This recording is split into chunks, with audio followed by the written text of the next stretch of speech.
Hey, this is Prometheus. This is Prometheus giving you this week in Madden, March 7th, 2021. Guys, this is going to be all defense once again.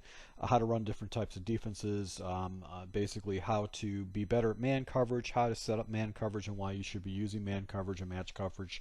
Also, basically manual blitzes and how to lock down some of those dreaded offensive plays. So let's go ahead and jump into the video. All right, so this is a very brand new channel. It is Yiggly Yee, if I pronounce that correctly.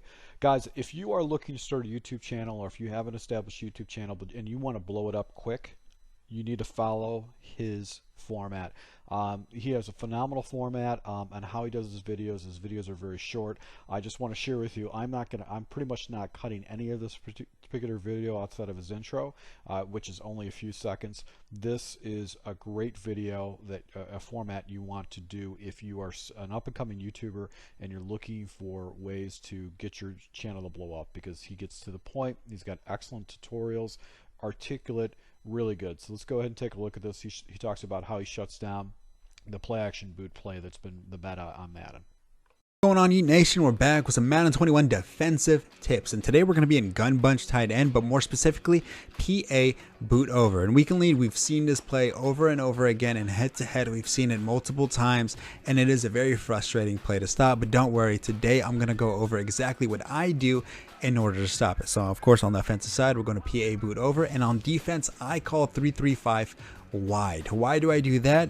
And that's because its defensive alignment already puts us in a great position in order to stop the play. Our play is going to be Tampa 2, but of course first I want to go over the coaching adjustments. And what we do is we put our flats to 30 yards down, and we put our curl flats to 10. Of course I'll explain all of that and why I do that later on, but of course those are our coaching adjustments. So of course 3-3-5 wide, and then Tampa 2.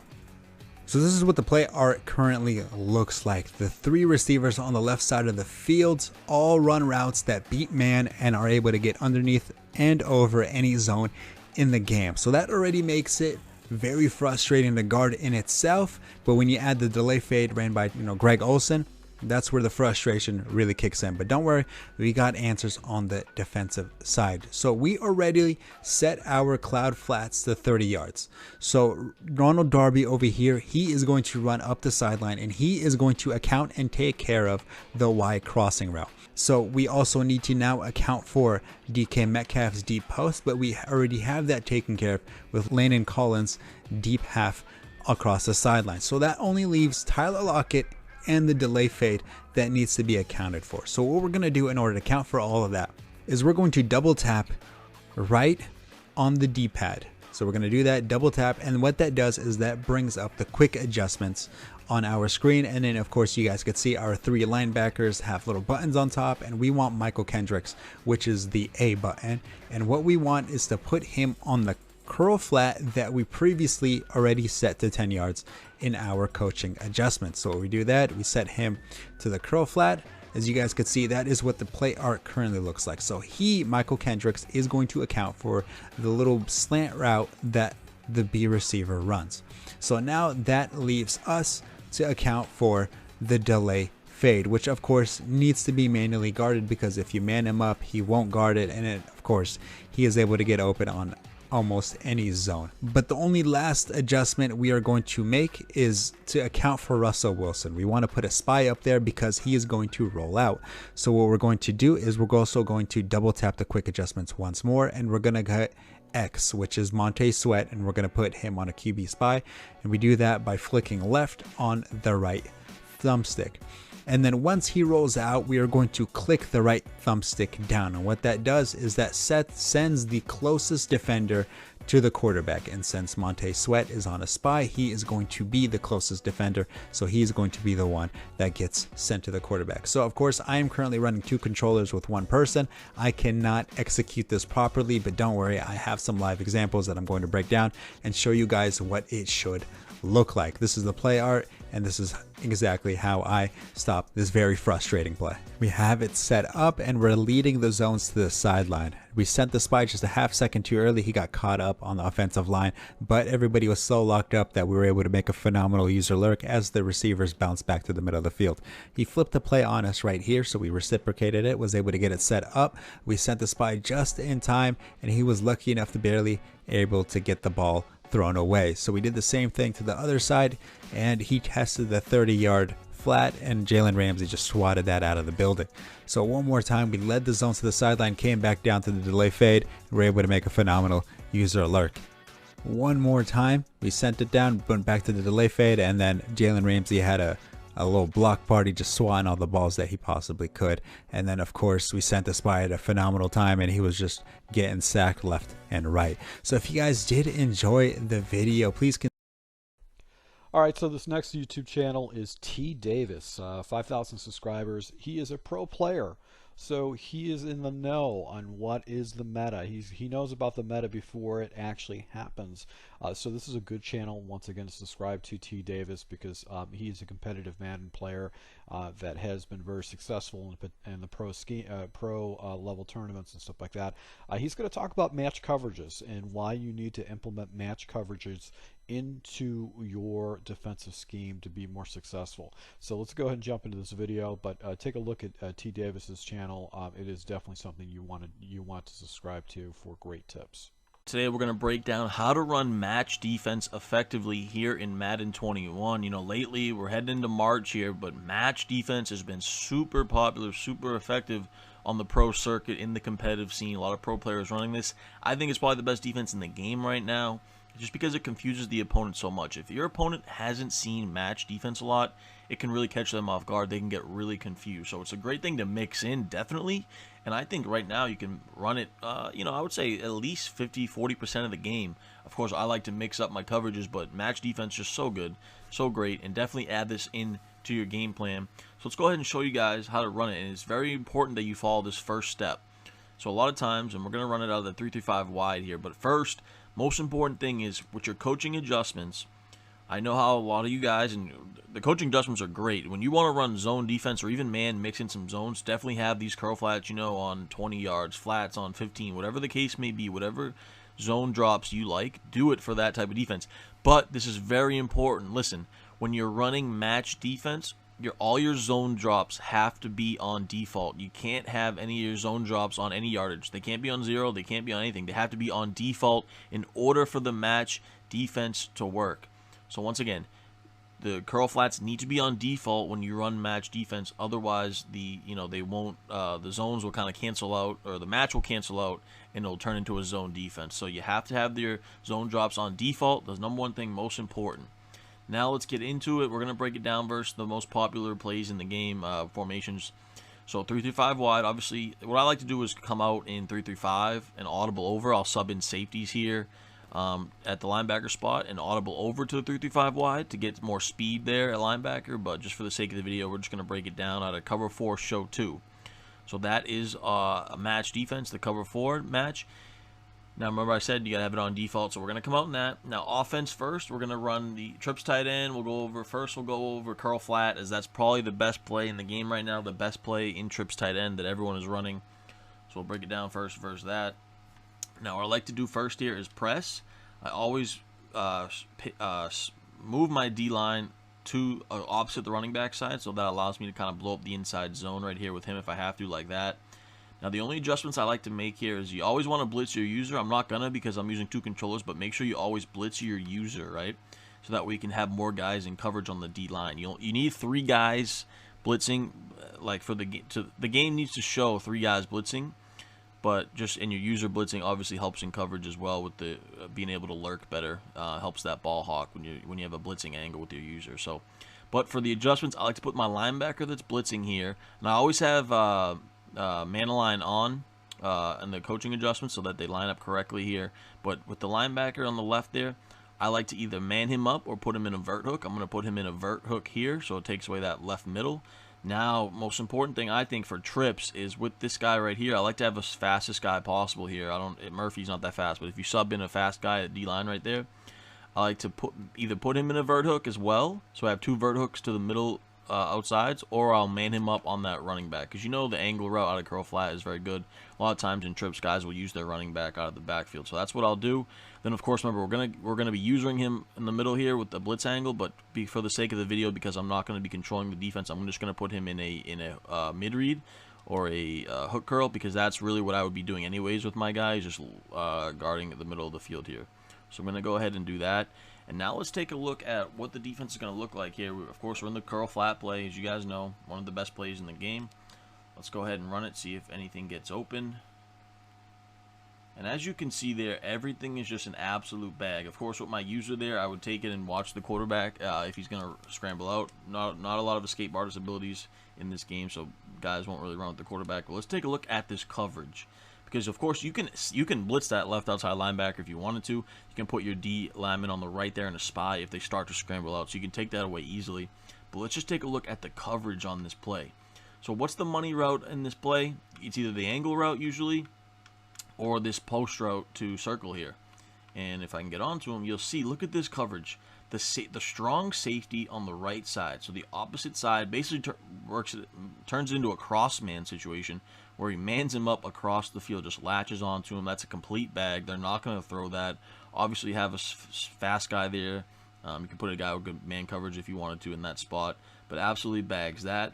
Let's go ahead and take a look at this tight end route, as this tight end route can be a pretty decent route versus man coverage. Tre'Davious White latches onto him from the outside in this match coverage, so completely bags him. You're never going to throw that, especially versus Tre'Davious White. Tre'Davious White usually going to have a good corner outside. Angle route, which we love, and this is the route we kind of want to use her as well with our linebacker, but this has got the DN that we manned up on him, 93. You see he's staying with him, manned him up. We also have this guy who matched onto him. So that's why I said you can put your DN in a zone if you prefer, or you can put him in a spy if you want to allow just this guy to watch the running back route. We have our user here, who we can kind of guard anything with. So basically this running back's triple covered out here. So with my user, I'd probably go watch the post as well, or the backside curl. You see the backside curl here. We have him kind of just right in front of that, so they can't really throw this curl. It's a tight window to throw that. And then, of course, the flat is absolutely bagged. So curl flat, one of the best plays in the game. I mean, what are you going to throw in this spot? There's nothing to throw. The best choice is to run with your quarterback, and that's where our user comes into play to take that away. So curl flat, completely bagged. All right, so this is going to be a YouTuber that we featured on This Week in Madden before in the past. It's DG, the chef. He actually has another next level Madden tip, because you're going to see the meta, which is going to be a lot of match coverage, a lot of man coverage. And this is going to basically tell you, it's going to give you a fast indicator after the snap of the ball on what routes you can bait against your opponent, because you're going to basically go ahead and cover them up. So this is going to provide you the basis, the foundation of how to be better at doing user picks, because you're going to know what your opponent's doing after the snap of the ball. So let's go ahead and jump into this tip, but this is something you need to pay attention to. If there's one thing that remained consistent through all 3 of those shades, is that the receiver won in the direction of his route. The only thing that really changed was how the program executed the jam. Whether it's 50-50 if you guess correctly or not, I'm not 100% sure. I haven't ran through this enough. But one thing that is for sure is that every receiver beat his corner in the direction of his route, no matter the jam. Meaning if I was running an outside route, I won outside. If I was running an inside route, I won inside. Now that's a big programmatical flaw, because it lets you know where the receiver is going before you actually even get into his route based off of the jam. So we're gonna do here, we're gonna go ahead, we're gonna press again, we're gonna press outside, and we're gonna shade outside, okay? So I'm gonna show you my play. I have a post. I'm gonna change wide to just be a slant again. Or actually, I'm gonna change wide to be opposite and a go out route here. So he's gonna run it out. I'm gonna block Kamara, and I'm gonna have Taysom Hill run it out, and we're gonna run it in here. If I was to control my free safety Fuller here, right, and I'm controlling the middle of the field, and let's say I just know, okay, this guy is gonna go on a purple route, so he's gonna control the outside, and I'm gonna have this guy B go on another purple route. He's gonna control here. I'm gonna have this guy do something like this. So now I've mixed in a zone concept with my man coverage, and this guy is free to roam wherever he pleases.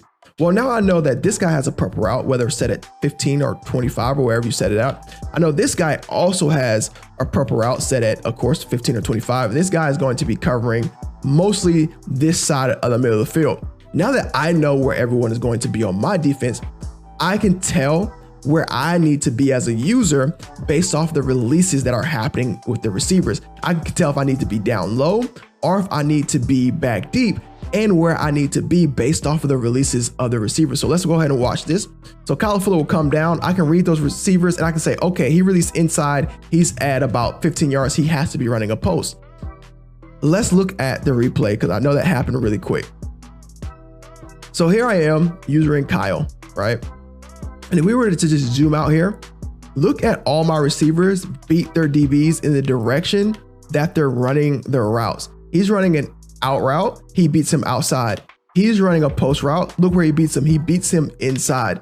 If you look how fast we get to our levels, I can absolutely tell where everyone is going based off of the jam. Look at Taysom Hill, he beats his guy outside, he's running an outside route. That's covered by the purple route, I don't need to chase that. He's running an inside route, he beats his guy inside. And the key to this is watch. Okay, he's here, 5-yard route. He's not running an in, he's not running a slant. 10-yard route. Okay, I know he beat him outside. It looks like a fade, but since he beat him inside, I know it's a post. Same thing here. He beat him inside. He beat this guy inside. He's 10 yards down the field. It can either be a 10-yard in or it could be a post. It has to be one or the other. I know to come back now because of where they beat them and where their routes are. I can play underneath both of these routes. So this one ended up becoming a 10-yard in, which we said it could be. So this is a 10-yard in, and this one became a post. And this last YouTuber is Jay Tibbs. He's he's an established channel now. He's got over 10,000 subscribers, and he's going to share with his simple strategy out of the 3-3-5 wide defense on how he does user blitzes. I know I've been caught off guard with user blitzes in a third, fourth down type of situation, fourth and long, and I've been sacked with it. So it's always good just to know the quick setup that you can do with a user blitz out of this meta defense. So let's go ahead and jump into this. As you guys are going to see, we are going to go ahead and we're going to audible to our 3-3-5 wide 3 Sam Will blitz. And what we're going to do is we're going to press, crash up. I always like to crash up. I like to shift my D-line out and crash him out. Now, I like to move Amos out a little bit so he's not in the way right here. Because if I'm in the way of Whitworth, it's going to be hard to get around him. So I like to move out a little bit right here and disguise it a little bit. So what I'll do is I'll move him out, click on, I'll start moving people, and then I'll go back to him. Now, as you guys are going to see right here, we're going to have a really, really good angle. And personally, what I like to do is I like to go ahead sometimes and when I'm rushing, re-blitz him. I know the blitz angle doesn't change, but I think it helps for whatever reason. And you guys are going to notice that I'm going to be able to loop around Whitworth. Now, the moment they snap the ball, before they snap the ball, that is, you want to make sure you're holding kind of halfway down on the left stick. I don't know if you guys can see that, but halfway down a little bit. Don't hold all the way down because, again, you're going to go off sides, so you want to be careful. In some games, they don't allow you to go off sides, but some they do. So I just like to hold it down like this. And the moment we snap the ball, I like to go around. And right there, I missed the tackle. But again, that's all right. Not an issue at all. So as you guys notice, it's very easy to go ahead. And a lot of times what I'll do is I'll shift the line to that side to create kind of an overload. I know that sounds a little bit weird, but at the same time, I like to create an overload. And a lot of times, more often than not, I will contain because that is going to help me get around, as you see right there, as I'm able to go ahead and beat the guard Whitworth, a star guard that is, and able to time it around the outside. So I want to show you guys this one more time, just how I like to do it. And a lot of times, more often than not, I will move green over here if I'm not going to overload one side, just to kind of mess with the offensive line. So again, we're going to go ahead and loop around the outside, and I'm able to go ahead and make that tackle right there with aim. So this concludes This Week in Madden, March 7th, 2021. Guys, if you have your own YouTube channel and you want to be featured in This Week in Madden, let me know down in the notes, and then we can communicate on a video that you'd like to highlight on this. Once again, guys, if you do like these type of videos, please make a comment below, thumbs up, just because I don't have a ton of views with this, but I just want to see if this is something you guys want me to continue doing. So thank you for your support, and until next time.